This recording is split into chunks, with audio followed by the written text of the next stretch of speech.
All right. Post-election, Red versus Blue, episode number 46. My name is Mike Stark. And I'm Keith Curry. Well, Keith, lay it out for me. What went down here? Well, there was an election. It was fraught with fraud, clearly deceit. I think it was clearly stolen. Of course, I'm referring to the fact that Jason and Travis Kelce were named the sexiest podcasters. The voters for Red versus Blue were completely disenfranchised in that election. What? And there needs to be an investigation to get to the bottom of it. I agree. Because that clearly was not a free and fair election. But there was another election in America at the same time. So we should probably talk about that one a little bit. And Trump won, and it was a thumping. Yeah, it was. Very much so. Give you some numbers to put it in perspective. Trump has received, as of last night, 282,000 more votes than in 2020. But Harris has received 3.3 million fewer votes than Biden received in 2023. Trump is likely going to finish with 312 electoral votes. He's going to win the popular vote. As of last night, it was 72.8 million versus 68.1 million. And let me say, by the way, as California comes in, her number is going to get a little bit bigger. And the polls that showed this, dead on within the margin of error, it was within the margin of error nationally. It was within the margin of error in the swing states. Trump, however, carried all of the swing states. Yeah. And here are some interesting local numbers. He won Dade County, Florida. That's Miami, by 11. Last time Biden won it by 7.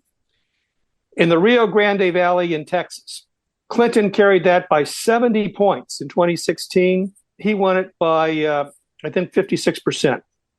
He lost California by 17 points this time, but he lost it by 29 points in 2020. He picked up 10 points in New York City. He got 36% of the vote in Queens. In Dearborn, Michigan, Biden received 68% of the vote in 2020. Trump received 42.8% this time, Harris 36.2%, and Jill Stein 18.3%. That led to him losing by 10 points less in Wayne County, which is Detroit. The Arab vote, who would have thought it? Who would have thought with the Muslim ban? But the Arab vote in Dearborn broke solidly for Trump along with other communities there. So look at the Jewish vote. Trump carried 45% of the Jewish vote in New York, 43% in Florida, 42% in Nevada, 41% in Pennsylvania, 37% in Arizona. Nationally, it was 32%, but those were big, big gains for a Republican candidate, particularly given what he's done historically. The Republicans are likely to have 53 seats in the Senate. I will just tell you that the Democratic view of the filibuster has changed pretty radically in the last 48 hours. The Republicans are likely to have the House. They need 218. They've won 211. They lead in 11 races currently not called, and 3 Democrats are leading in races by less than 1%. So as we predicted, the House will be plus or minus 4, 5, 6 votes either way, but likely for the Republicans. That's what happened. It was a smoker. And this means that Trump can run the House, basically. On some measures, the filibuster, which is vilified by Democrats, including Harris, will be the saving grace for ensuring that we stay somewhere in the center lanes on national policy. You don't need the filibuster for confirming judicial appointments. You don't need it for most budgetary items. So it won't be a full check, but it will be somewhat of a check that will require negotiation and moderation in the Congress. And the Congress is going to be very narrow. And there are a lot of, sort of still wackies on the Republican side that need to be pulled in. So that's going to be a challenge. But more or less, Trump has free reign. Wow. And he has the courts. So I think you're going to see that this will be the time that Justice Thomas and Justice Alito, after this next term, decide that they're going to retire. And there'll be Republican judges confirmed who will serve another 30 years. Wow.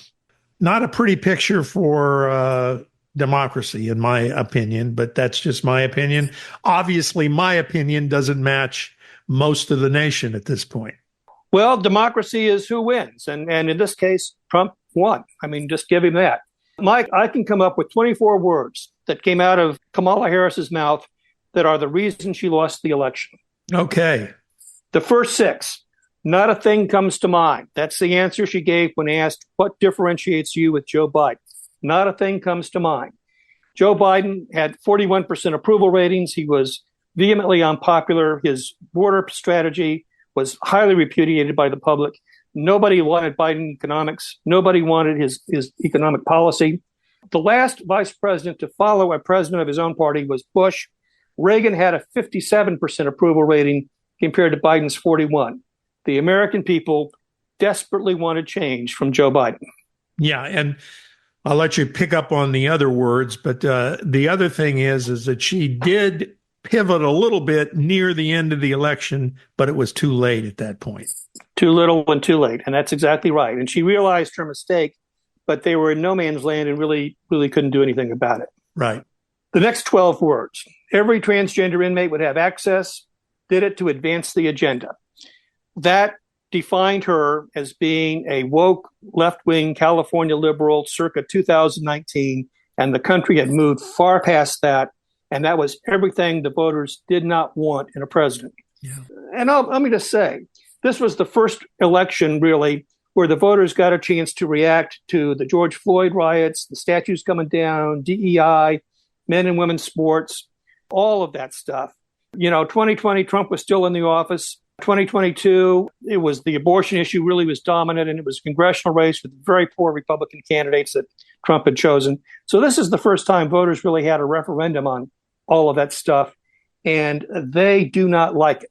Even people of goodwill who support gay rights, and by the way, gay marriage in California passed overwhelmingly, even in Orange County.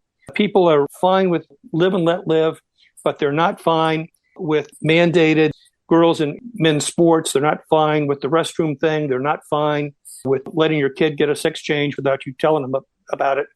And the Democrats just went way too far on the social issues, and a lot of Democrats have come out to make that point. Is that all the words, or you got more? No, there's 6 more. I'm going to cut taxes for 100 million Americans.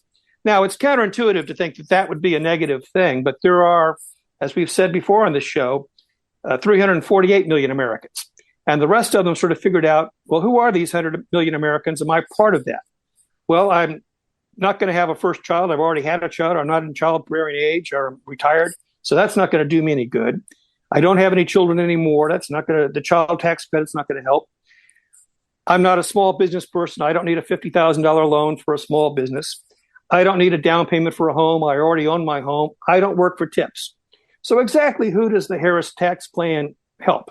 And the answer came back pretty resoundingly, somebody not me. And she was unable to really connect on economic issues and give people what they wanted, which was assurance that the current tax cuts that they have in toto are going to be extended. This is one place where she really failed to break with the Biden administration, and it cost her because at the end of the day, on the question of economics, the country just turned against her. Is there any other factors that caused the election to go this way? I mean, it seems like those pretty much summed it up. Well, it is. And if you look back to some specific things, the root of her defeat was in the debate that was held in the fall of 2019 for the 2020 presidential candidates, where you had a lurch to the left. Sanders and Warren and Castro and de Blasio and Buttigieg and Harris all were trying to compete to see who could be the most far-left candidate. And only Joe Biden was sort of the guy in the middle. And at the end of the day, Democrats said, we don't want the left-wing stuff. We want the guy in the middle. Now, they voted for him and they got a lot of left-wing stuff. And that was the problem with Biden.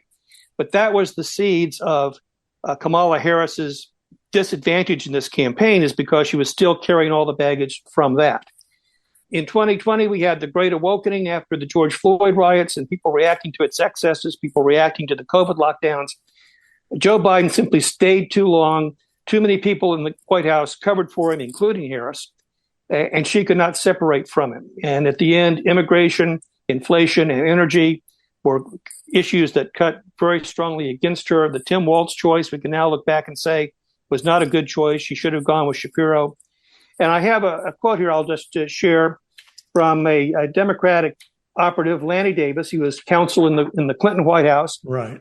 And he says this: it's time for we liberal Democrats faced up to the truth. We have become the party of intolerance and shaming, and a lot of ordinary Americans who once reliably voted Democratic and shared our Franklin Roosevelt liberalism that viewed government as a force for good now look at us as an out-of-touch elite and worse, as controlling skulls. That's from the Democratic side. And then in the New York Times, Bret Stephens, who is, like me, a Republican, he ended up voting for Harris. writes this: why did Harris lose? There are many tactical missteps, her choice of a progressive running mate, her inability to separate herself from Biden, the designation of Trump as a fascist, which by implication suggested his supporters were themselves quasi-fascist, her over-reliance on celebrity surrogates, and her failure to thoroughly repudiate some of the more radical positions she took as a candidate in 2019. So I think there's a pretty good consensus about why she lost and how she lost. And now the challenge is going to be for the Democrats to figure out what to do about it. And there's already people saying she spent too much time with Liz Cheney. She was too close to the center. She should have embraced the Palestinians. She should have rejected the Palestinians more forcefully. It's going to be a bloody and bruising come to Jesus in the Democratic Party. Yeah, there's going to be a lot of soul searching. There's no doubt about it. Do you think that the people that supported Trump, the people that voted for Trump, the people that want their eggs prices to go down, if he doesn't deliver, are they going to hold him accountable? I think they will, particularly working class voters who sat there and said, I voted for Trump because he's going to eliminate the tax on tips or eliminate the tax on overtime or prices, because his tariff policies by definition are going to make prices higher. So there is going to come very early in the administration a conflict between some of Trump's policies like tariffs and some of Trump's policies like reducing inflation. And how those get decided will determine whether or not his policies are viewed as successful or not. But there are so much that are in conflict.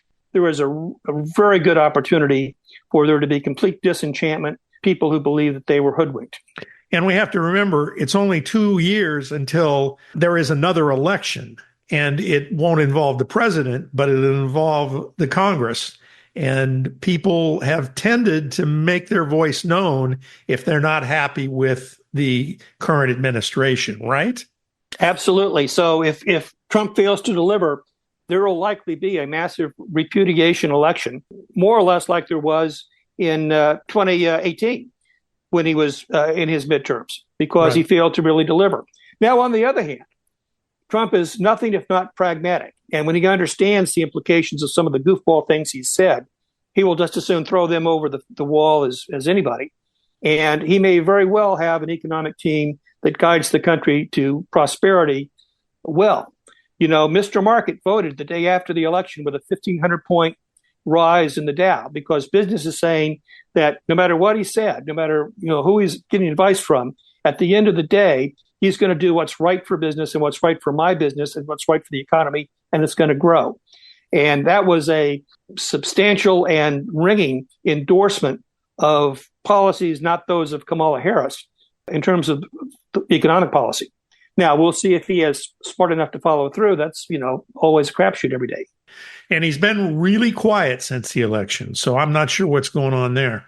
He's talking to people who are coming in to kiss the ring and to audition for jobs. The knives are out internally between Corey Lewandowski and Chris LaCivita, and it looks like Susie Wiles is going to be the chief of staff. That's probably a good choice. That's Pat Summerall's daughter. Oh, I didn't know that. The sports announcer. Wow.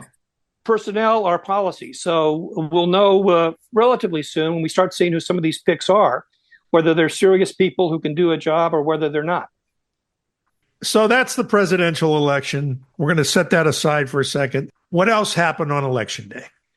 Well, if there was any trend that was there absent the presidential election, it was that Americans are sick and tired of crime and homelessness and wanted to do something about it. Prop 63 in California, which repealed, we made theft under $950 basically a misdemeanor where you get a ticket and you don't go to jail. That was repealed. And by the way, Harris, when she was Attorney General, titled that the Safe Streets and Schools Act, which was a deceptive title when it passed. That was repealed in blue California by about 65% of the vote because people are just tired of that kind of policy. In Los Angeles County and Alameda County, the district attorneys who had been very liberal were dumped. The mayor of Oakland was recalled. The mayor of San Francisco lost to David Lurie, a moderate. In New York City, they had a charter amendment to establish a diversity office. It was defeated citywide. And in Santa Ana, a proposal that would have allowed non-citizens to vote was soundly defeated. So voters everywhere were in a conservative mood. They were in a pro-law and order mood, and they reacted to it in their ballot measures. as always, over the last 46 shows, you always managed to sum everything up nicely. And once again, you did. And we are at the end of this process now. We're not at the end of this show yet. I think for the time being, we're going to take a week off, and then we're going to come back and see where we stand at that point. And then we may suspend things at that point. There's still some stories to be told, I think, that will arise over the next couple of weeks, don't you think? Absolutely. We're going into the palace intrigue portion of this, where the jockeying for jobs in the Trump administration and for placing blame from the Biden administration and for who screwed up the campaign with the Harris campaign are all going to be front and center. Revealed today there was an Iranian plot to assassinate Trump. Trump was on the phone with Zelensky, put Elon Musk on the phone with him. We're trying to rush weapons to Ukraine in case there's a disruption after the inauguration. We've got stuff going on in the Middle East where they're celebrating Trump, in Israel anyway. So there is a lot going on at the international level as a result of this election, and a lot to play out, and certainly a lot domestically in terms of whether or not Trump is able to get a coherent agenda and get it off the launch pad on January 20. So because of all these things, we're considering putting red versus blue kind of on a as-needed basis. So do not give up your subscription. Do not abandon us. Keep the subscription going, because we will be back definitely in 2 weeks. And then after that, we may come back periodically if there needs to be a discussion about what's going on. And anything else we need to cover, Keith, before we say goodbye? Well, this has been a monumental week in American history. It's been a week that will define America going forward over the next 4 years. It's been a pleasure, Mike, talking about the lead up to this with you and sharing with our listeners thoughts about what's happening in real time. It's an exciting time. It's a challenging time. It's perhaps a worrying time to be Americans. To those who are on the side of the election that lost, I would simply say we have one every 2 years, and things move back. And there's a lot of momentum in America to keep things centered and to keep either side from going too far off in one direction. That's the beauty of the American system, and I'm confident that it will hold up here. The pendulum swings back and forth. Thank you for your analysis, and this has been a great run for us, and it's not over yet, but we will be back in 2 weeks with another edition of Red versus Blue. See you then, everybody. Thanks for listening.